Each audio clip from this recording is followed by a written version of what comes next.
Akhir-akhir ini banyak sekali rekruter yang menawari saya pekerjaan yang mereka berasal dari berbagai macam latar belakang perusahaan. Ada dari startup, ada juga dari perusahaan konvensional yang skalanya ada yang nasional dan juga multinasional yang jika saya sampaikan nih nama perusahaannya kepada teman-teman semua, pasti teman-teman akan tahu nama perusahaannya. Dan namun sayang sekali, tawaran tersebut harus saya tolak. Kenapa saya tolak? Dan juga mungkin teman-teman akan penasaran juga. Dan saya juga sebenarnya penasaran juga nih. Kenapa banyak banget perusahaan atau rekruter yang menawari saya pekerjaan. Dan di video kali ini akan kita bahas di konten opini tanpa skrip.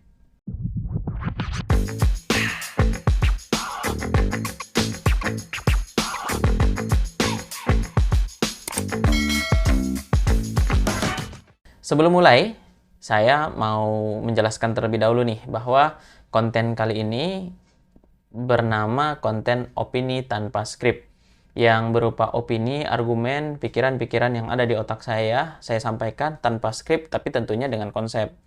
Karena saya rasa opini yang saya sampaikan ini perlu untuk disampaikan dan juga jika saya harus membuat skrip akan butuh banyak waktu dan tenaga yang bisa jadi pikiran dan ide saya ini bisa hilang. Jadi saya secara spontanitas membuat konsep secara general dan menyampaikannya kepada teman-teman. Karena saya rasa apa yang saya alami dan apa yang saya lihat juga ini sangat bermanfaat jika saya sampaikan kepada teman-teman semuanya. Nah, saya yakin nih dengan adanya konten ini pasti teman-teman ada yang suka, ada yang nggak suka. Nah, teman-teman yang suka mungkin dengan metode seperti ini silahkan ketik di kolom komentar, sampaikan.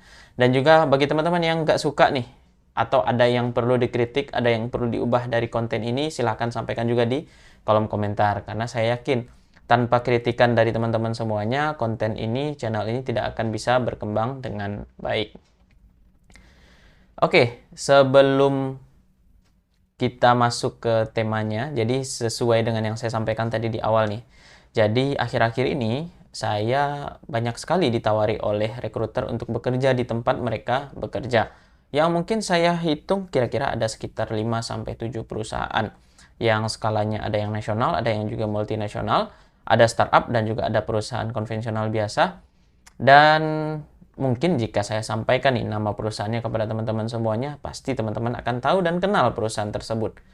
Namun, banyak yang masuk tawaran tersebut, ya dengan berat hati saya harus menolaknya. Dan kali ini saya akan coba share ke teman-teman nih, kenapa rekruter bisa sampai menawari saya pekerjaan dan juga kenapa saya menolaknya. Begitu. Namun sebelum saya menyampaikan nih kenapa menurut saya sih kenapa bisa rekruter tersebut menghubungi saya dan juga kenapa saya menolaknya. Sebelum itu saya perlu sampaikan nih, kenapa kok saya bisa ditawari pekerjaan oleh rekruter ini. Nah, ini mungkin berjalan kurang lebih 6 bulan atau 1 tahun ke belakang. Ya boleh dibilang 1 tahun dan 6 bulan ke belakang ini saya banyak banget apply kerja. Jadi kalau teman-teman lihat di LinkedIn saya, lihat di Jobstreet, mungkin di LinkedIn teman-teman bisa cek, saya apply mungkin sekitar 200 pekerjaan. Dan di Jobstreet juga banyak yang saya apply, ratusan juga lowongan pekerjaan yang saya apply. Dan dari lamaran yang saya apply tersebut, ada yang sampai tes, ada yang psikotes, ada yang interview HR, ada yang sampai interview user, ada yang sampai negosiasi gaji, tapi nggak sampai ke hubungan yang lebih tinggi lagi gitu. Dan ya banyak, ada beberapa. Dan dan kenapa saya kenapa saya apply kerja tersebut? Alasan pertama ya mau cari kerja yang lebih baik lagi gitu. Jadi saya mau cari kerja yang ya lebih baik dari yang sebelumnya. Itu yang pertama. Dan yang kedua nih, dan sebenarnya ini alasan utamanya kenapa saya banyak banget apply kerjaan. Karena saya bikin konten terkait dengan rekrutmen dan karir. Kan nggak mungkin saya menceritakan hal-hal yang nggak saya alami sendiri gitu. Jadi saya usahakan konten-konten yang saya buat di sini memang benar-benar sudah saya alami sendiri. Yang tidak hanya berdasarkan riset dan juga saya ambil dari Google dan internet, tapi juga saya alami. Jadi saya rasakan pengalaman itu bagaimana rasanya tes, bagaimana rasanya psikotes, interview HR, user, negosiasi.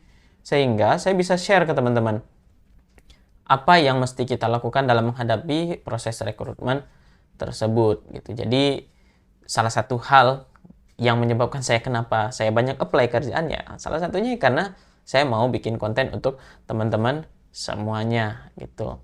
Nah, jadi setelah berbagai macam perusahaan yang saya apply dan yang saya lamar juga, ya seperti yang saya sampaikan tadi, ada beberapa yang sampai tahapan akhir, ada yang cuma tahapan awal begitu. Nah, ada satu perusahaan nih yang akhirnya berjodoh dengan saya yang beberapa minggu lalu akhirnya saya terima pekerjaan di tempat tersebut, dan akhirnya ya saya boleh dibilang baru seminggu lah bekerja di tempat yang baru ini gitu.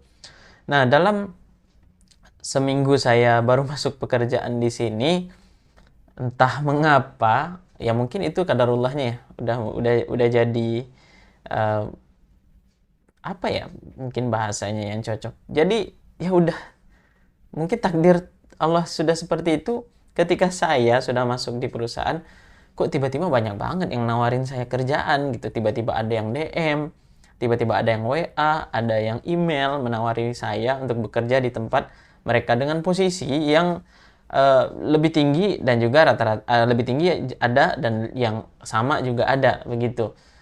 Dan tentu ini lebih ribet ya, lebih pusing gitu. Kalau misalkan kita diberikan pilihan satu aja itu kan kita mudah banget pilihnya. Namun ini saya diberikan pilihan yang cukup rumit gitu. Nah, dan akhirnya pada beberapa proses yang sudah sampai tahap akhir tersebut, saya menetapkan, saya istiqoroh untuk memilih di perusahaan yang sekarang. Akhirnya saya pilih. Dan bahkan ya sampai saat saya sudah bekerja di perusahaan baru ini pun ya masih banyak juga yang menawari saya pekerjaan yang ya dengan berat hati harus saya tolak. Nah, kenapa saya tolak nih? Sebelum kita masuk, kenapa kok mereka menawari saya pekerjaan? Nah, kenapa saya tolak pekerjaan tersebut? Saya menganggap sederhananya saya sudah akad nikah nih. Saya sudah ijab kabul dengan seorang wanita. Sehari dua hari, terus tiba-tiba ada wanita lain yang lewat di depan, yang godain saya, yang bilang mereka tertarik dengan saya. Terus apakah tiba-tiba nih, ketika wanita itu bilang tertarik dengan saya baru ijab kabul sehari dua hari, terus apakah saya akan tinggalkan nih yang sudah ijab kabul dan langsung pilih yang godain saya tadi? Gimana menurut teman-teman? Teman-teman akan terima atau enggak? Nah, silakan ketik juga di kolom komentar. Saya secara pribadi tidak menerima. Kenapa tidak menerima? Ya bayangin aja gitu kan. Saya meninggalkan yang sudah ijab kabul dengan saya ini hanya karena alasan orang lain gitu. Kalau saya mau mencari alasan, itu baiknya alasannya kalau enggak ada di si wanita tersebut, kalau enggak ada di saya gitu. Jadi alasannya bukan alasan eksternal, tapi alasan-alasan internal begitu. Nah, jadi akhirnya saya menetapkan untuk tidak menerima. Walaupun memang wanita yang lain tadi itu ya mungkin bisa jadi lebih cantik, bisa jadi lebih baik dan yang lain-lainnya. Tapi pada akhirnya saya tetap bertahan pada perusahaan yang sudah saya komit untuk masuk di dalamnya begitu. Karena tentu ini secara hukum kemungkinan bisa juga, secara legal juga bisa, namun yang menjadi perhatian bagi saya adalah secara attitude. Tentu ini nggak baik. Ibaratkan saya baru masuk 1 hari 2 hari, terus saya resign hanya karena ada perusahaan yang lebih baik. Dan perlu teman-teman ingat, perusahaan yang lebih baik itu pasti akan selalu ada. Ya ibaratkan kata orang, di atas langit masih ada langit gitu. Jadi sampai kemanapun kita cari, pada akhirnya nih ketika kita jadi nih dengan misalkan kita tinggalkan nih wanita yang kita udah ijab kabul, kita membangun hubungan dengan wanita lain tersebut, kita ijab kabul lagi gitu. Setelah itu kemungkinan akan muncul lagi wanita yang lebih baik lagi gitu, wanita yang ya lebih baik lagi dari yang sebelumnya. Nah, apakah kita akan seperti itu? Tentu enggak kan. Jadi saya percaya bahwa apa yang saya lakukan ini mudah-mudahan ya diberkahi oleh Allah juga. Dan perusahaan yang sempat saya sekarang juga sampai saat ini alhamdulillah juga saya suka gitu, baik dari segi iklim, terus bagaimana personil di dalamnya juga saya suka gitu, dan secara bisnisnya juga saya suka. Akhirnya saya tetap komit di perusahaan tersebut. Jadi saya yakin nih, jika kita komit dengan sesuatu, saya nggak komit dengan perusahaan, nggak boleh dibilang. Tapi saya komit dengan apa yang saya yakini, dan saya komit kepada Allah Subhanahu wa Ta'ala. Kenapa? Saya yakin nih, ketika saya menolong perusahaan ini, anggaplah jika kita menolong, maka saya yakin juga nih Allah akan nolong saya juga gitu. Dan saya yakin juga ketika saya menjunjung tinggi attitude, komitmen, maka perusahaan juga akan memberikannya. Jikapun tidak seperti itu, mungkin Allah akan memberikan sesuatu yang lebih baik untuk saya. Jadi karena alasan tersebutlah saya menolak perusahaan yang masuk tersebut gitu. Nah, itu alasan kenapa saya menolak pekerjaan tersebut. Nah, terus kita masuk nih. Kenapa kok banyak perusahaan yang menawari saya pekerjaan? Mungkin ini agak dibilang sombong, ya saya bikin konten ini tujuannya bukan untuk sombong juga, tapi saya mau nih teman-teman yang nonton video ini juga mendapatkan edukasi. Menurut asumsi saya pribadi, kenapa saya bisa mendapatkan pekerjaan tersebut. Nah, kalau saya ikutin nih dari pola kerja headhunter, misalkan pola kerja recruiter, dan bagaimana sosial media di LinkedIn atau CV kita berjalan, serta saya pribadi, ada beberapa hal yang menurut saya ini sangat mempengaruhi. Yang mempengaruhi recruiter, kenapa recruiter mau merekrut saya. Nah, yang pertama yang saya rasa adalah saya selalu mengevaluasi CV dan juga mengevaluasi profil LinkedIn saya. Itu yang saya rasa. Jadi, saya setiap kali saya ditolak kerja atau nggak lolos kerja, saya selalu mengevaluasi CV. Jadi, misalkan sepertinya ada yang kurang cocok, saya ubah gitu. Yang tidak sesuai, saya ubah juga. Nah, dengan menggunakan apa saya mengubah atau mengevaluasi CV? Yang pertama nih, yang paling sering saya lakukan adalah saya mencari role model.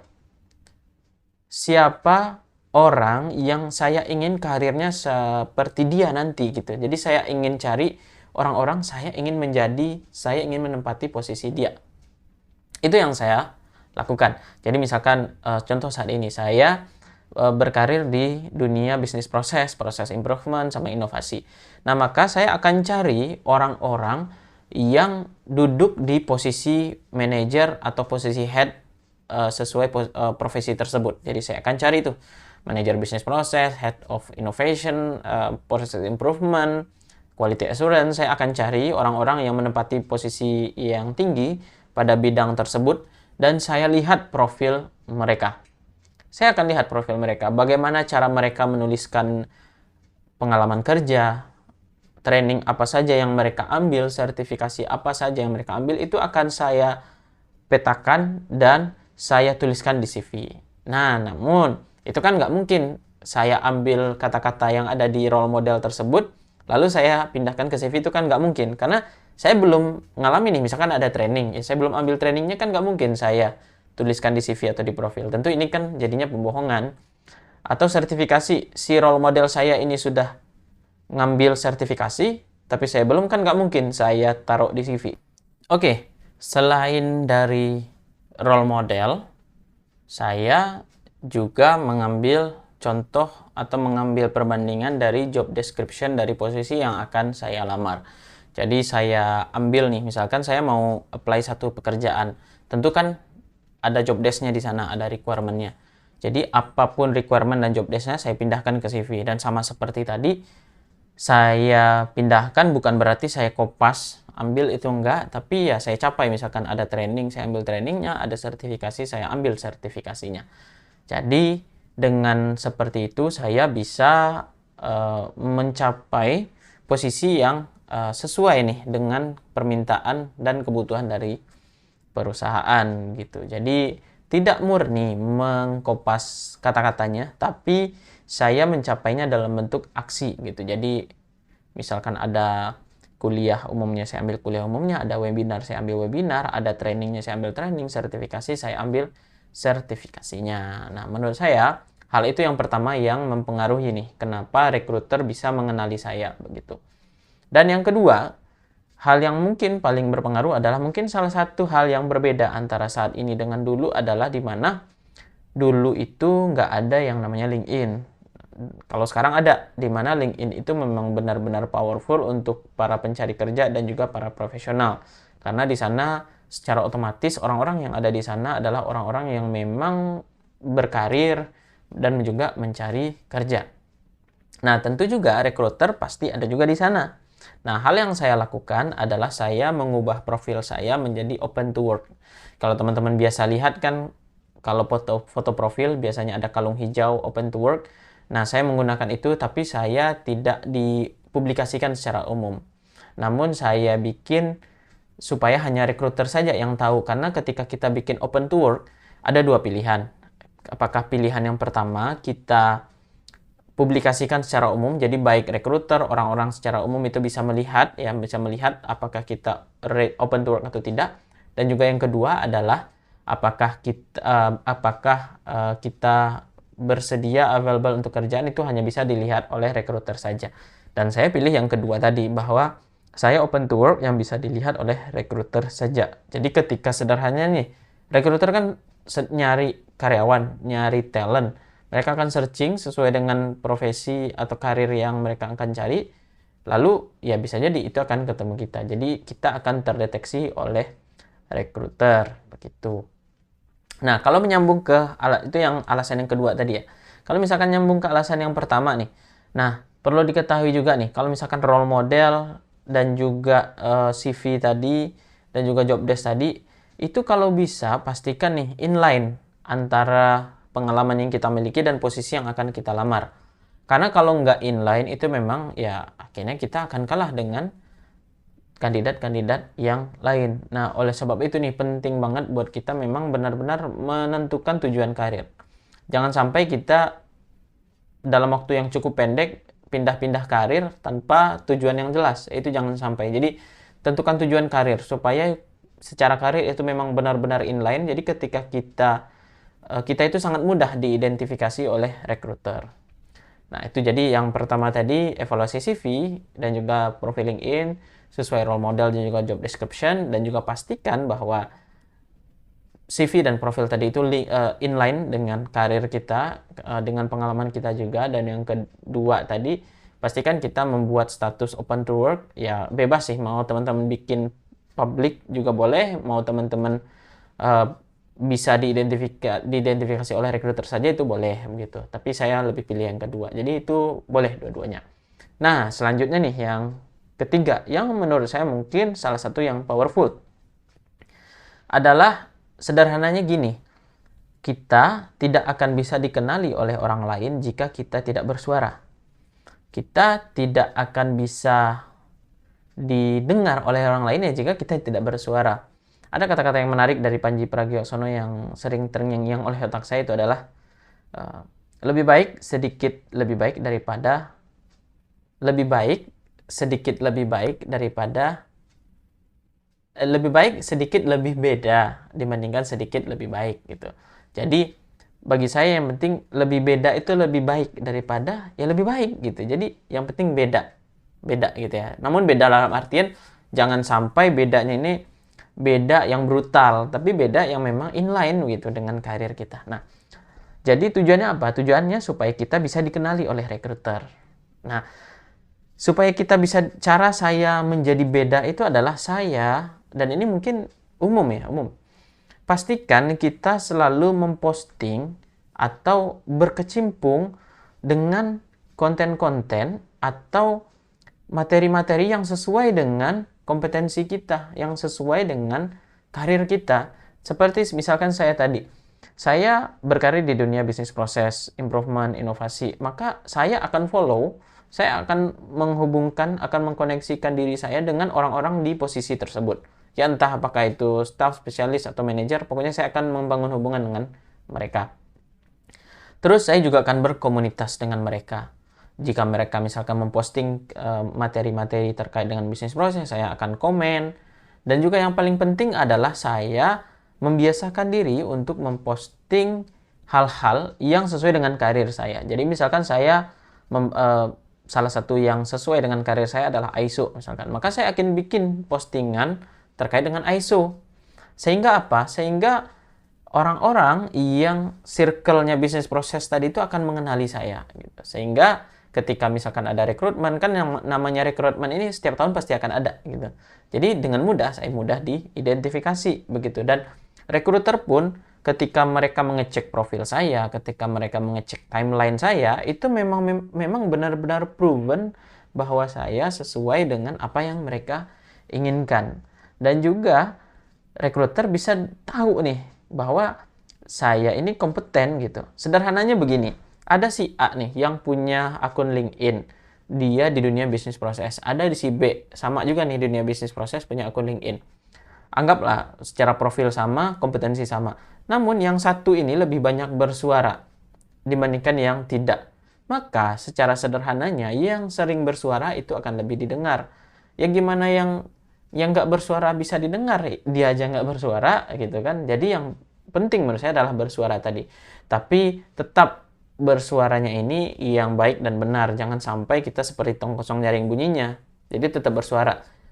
Kita bahas bahan-bahan yang sesuai dengan materi kita, yang inline dengan kita. Nah, sehingga mudah-mudahan dengan cara tersebut rekruter bisa menemukan kita gitu. Nah, menurut saya 3 hal tersebut sih yang berpengaruh kenapa rekruter bisa menemukan saya dan bisa tertarik kepada diri saya gitu. Dan mudah-mudahan bahan ini bermanfaat buat teman-teman semuanya. Bisa jadi nih dengan cara ini teman-teman bisa mendapatkan pekerjaan baru, mendapatkan karir yang baru begitu. Nah, terima kasih banyak nih teman-teman sudah nonton video ini dari awal sampai akhir di konten opini tanpa skrip. Saya yakin banget nih banyak kurangnya video ini, dan oleh sebab itu saya butuh komentar dari teman-teman semuanya. Silakan ketik di kolom komentar kritikan, masukan, saran, ataupun mungkin ada beberapa penyampaian saya yang salah, silakan ketik di kolom komentar. Saya sangat membutuhkan nih saran dari teman-teman semuanya supaya kita bisa mendapatkan ilmu yang lebih bermanfaat. Terima kasih teman-teman semuanya sudah menonton video ini. Sampai jumpa dan jangan lupa untuk tonton video-video yang lainnya ya. Sampai jumpa.